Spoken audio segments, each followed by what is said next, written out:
Hello students, welcome back to Manabadi YouTube channel. So friends, మనకి ఏంటంటే AP 10th క్లాస్కి సంబంధించి రిజల్ట్స్ అనేవి అయితే ఎప్పుడు వస్తాయి, ప్రెజెంట్ కరెక్షన్ అయితే ఎప్పుడు స్టార్ట్ అవుతుంది, రిజల్ట్ అప్డేట్ ఏంటి మొత్తం చేస్తే క్లారిటీగా చెప్తాను. ఇప్పటికొచ్చి ఇంకెవరైనా మనబడి ఛానల్ సబ్స్క్రైబ్ చేసి ఉండకపోతే వెంటనే సబ్స్క్రైబ్ అయితే చేసుకోండి. ఇలాంటి మరిన్ని అప్డేట్స్ అనేవి అయితే వస్తూ ఉంటాయి అనమాట.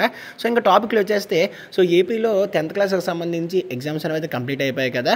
అయితే దానికి సంబంధించి రిజల్ట్స్ అనేవి ఎప్పుడు వస్తాయని చెప్పేసి చాలామంది స్టూడెంట్స్ అయితే అడుగుతున్నారు. ప్రెజెంట్ ఏంటంటే 10th క్లాస్ పేపర్ కరెక్షన్స్ అనేవి అయితే అవుతున్నాయి అనమాట. లాంగ్వేజెస్ అనేవి అయితే ప్రెజెంట్ కరెక్షన్ అయితే అవుతుంది. మనకి ఈ నెలాఖరికి అంటే ఏప్రిల్ నెలాఖరికి ఈ కరెక్షన్ అయితే కంప్లీట్ అయిపోద్ది అనమాట. ఇంటర్మీడియట్ రిజల్ట్స్ అనేవి అయితే వచ్చిన తర్వాత మనకి ఒక 1 or 2 వీక్స్లో ఏంటంటే మనకి కరెక్షన్ అయితే కంప్లీట్ అయిపోద్ది. కరెక్షన్ కంప్లీట్ అయిపోయిన తర్వాత మనకి మేలో ఓకేనా, మే ఫస్ట్ వీక్లోనే మనకి 10th క్లాస్కి సంబంధించి రిజల్ట్స్ అనేవి అయితే వస్తాయి అనమాట.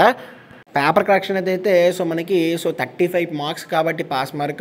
అట్లీస్ట్ మీరు ఆన్ అండ్ యావరేజ్ వచ్చేసరికి ఒక 30+ మార్క్స్ స్కోర్ చేస్తే మీకు పాస్ అవ్వడానికి అయితే ఛాన్స్ అనేది అయితే ఉంటుందన్నమాట. అంటే మీకు పాస్ అవ్వడానికి 35 మార్క్స్ రావాలి అంటే 35 మార్కులు తగ్గట్టు మీ పేపర్లు అయితే ఉండాలన్నమాట. అట్లీస్ట్ ఒక 30 మార్కులు కరెక్ట్ రాసి మిగిలినవన్నీ అటెంప్ట్ చేసినా సరే వాళ్ళకి ఒక మార్క్ యాడ్ చేసి మీకు 35 అయితే తెస్తారు.